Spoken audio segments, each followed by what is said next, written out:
현 시대 가장 영향력 있는 지식인이자 심리학자인 조던 피터슨. 그의 책 12가지 인생의 법칙에서 그는 이렇게 말한다. 원칙이 정리되지 않으면 카오스가 유혹한다. 따라서 우리에게는 법칙과 기준, 가치가 필요하다. 메마른 지성의 시대, 얄팍한 지식인의 범람, 가치관과 세계관의 혼란, 철학의 부재의 시대에 이리저리 바람과 파도에 휩쓸리고 있는 대중들에게 조던 피터슨은 교회를 대신하여 전통과 간습에 충실하여 본연의 인간 삶을 되돌아보게 하는 역할을 하고 있다. 이것이 포스트 모더니즘 시대에 역설적으로 대중들이 그에게 열광하는 이유다. 이러한 생각들은 서양 근대에서 추구되었던 인본주의 사상이 역설적으로 인간을 만족시키는 데에 많은 한계를 가지고 있다는 것을 사람들이 점차 깨닫게 되면서 나타나게 된 것이라고 생각된다. 그는 어떻게 책을 통해 그러한 인생의 법칙들을 제시할 수가 있는가? 또한 어떠한 기준으로 페미니즘, 포스트 모더니즘, 정체성 정치 등의 담론들을 비판하고 사람들에게 삶의 의미와 지침을 제시할 수가 있는가? 그의 당당함은 어떠한 신념에서 나오는 것인가? 조던 피터슨은 이렇게 말한다. I act as if God exists. Now you can decide for yourself whether that means that I believe in him, so to speak. But I act as if he exists. So that's a good enough answer for that. 신이 있는 것처럼 행동한다라는 것은 무엇을 의미하는 것일까? Said, and I wouldn't describe him, he's certainly not the sort of person that you would describe as a classic Catholic. He's an extraordinarily well-educated individual, and he's come back to Christianity with the most vicious of internal battles, you know, and he said to me, he was the same person who made the comments earlier about the dominance hierarchy, and so he's very insightful. And he said that it all falls apart unless you believe in the divinity of Christ and in the resurrection of Christ. And he meant that in a very fundamental way. And there's a way in which that's true, but I don't know exactly what it means yet. 피터슨의 친구가 말한 그 모든 것은 무엇일까? 그 모든 것은 삶의 의미와 가치와 목적일 것이다. 만약 신이 존재하지 않는다면 인간과 우주는 죽음에 굴복할 수밖에 없는 운명이다. 인간의 인생은 무한한 어둠 속에서 잠깐 튀는 불꽃일 뿐이며 잠깐 타오르다 영원히 사라져버릴 뿐이다. 그러므로 모든 사람들은 신학자 폴 티일리가 말한 것처럼 무존재의 위협에 직면해야 한다. 나는 현재 존재하고 살아있다. 그러나 나는 언젠가 존재하기를 그치고 죽을 것이다. 이런 생각은 충격적이면서도 위협적이다. 왜냐하면 영생이 없다면 모든 것이 허용되는 이론적 바탕이 되기 때문이다. 따라서 어떤 사람들은 인간이 이익을 추구하는 이기적 존재인 것을 인정하는 것과 동시에 서로의 평화를 지키고 삶을 향상시킬 수 있는 합리적인 존재로 본다. 이러한 사회적인 합의로 인해 도덕적인 삶을 살 수 있다고 한다.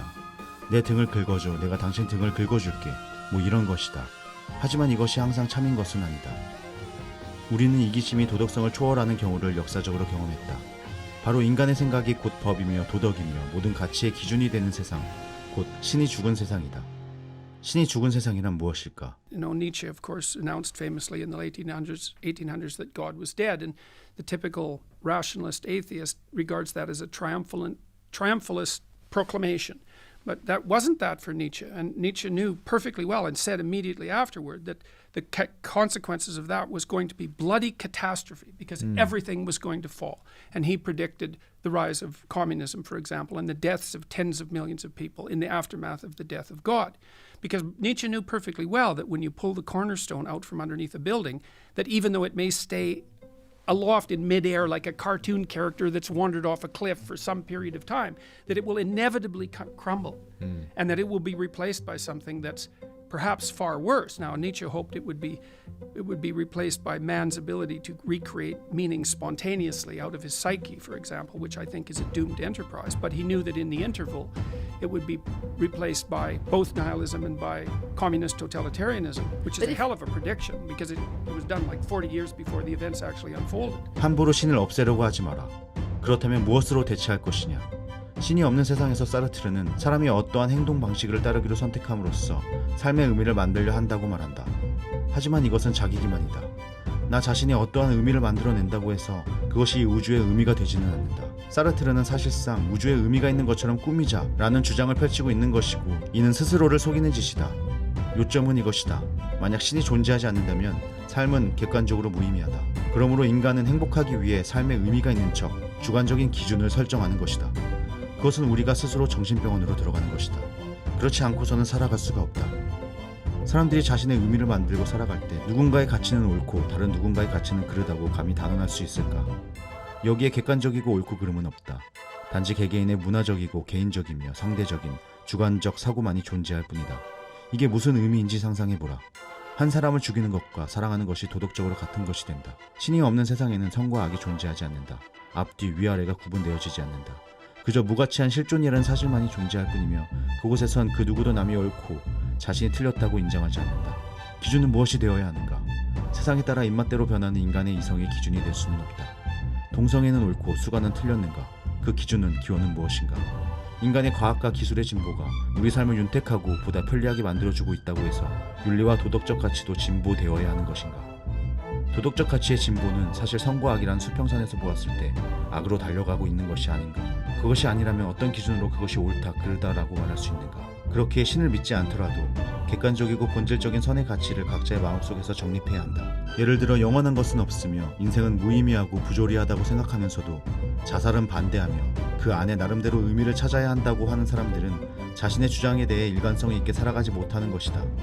따라서 절대적인 선의 가치를 자신에게 정립하는 것은 인격을 가진 인간의 생각과 말을 일관성 있게 만들어준다. 이것이 가능한 것은 인간은 이성적 존재이기 때문이다. 예를 들어 소와 말 같은 동물들은 그들의 본능에 따라 움직이고 여러 가지 자연적 원인의 영향을 받아서 다시 다른 자연적 결과를 도출하는 하나의 원인과 결과의 역할을 할 뿐이다. 하지만 인격을 가진 인간은 자신의 본능과 죄를 일삼으려는 경향성에 상관없이 오히려 그것들의 방해를 받으면서도 본질적인 법칙을 기준으로 도덕적 행위를 했을 경우에 그 행위와 함께 자연 세계에 영향을 끼치면서 전혀 새로운 원인과 결과를 내는 이 우주에 상관이 있는 본인의 가치를 발견할 수 있다. 당신의 도덕 법칙과 선은 어디에서 비롯되었는가? 오늘 우주는 당신과 어떤 상관이 있는가?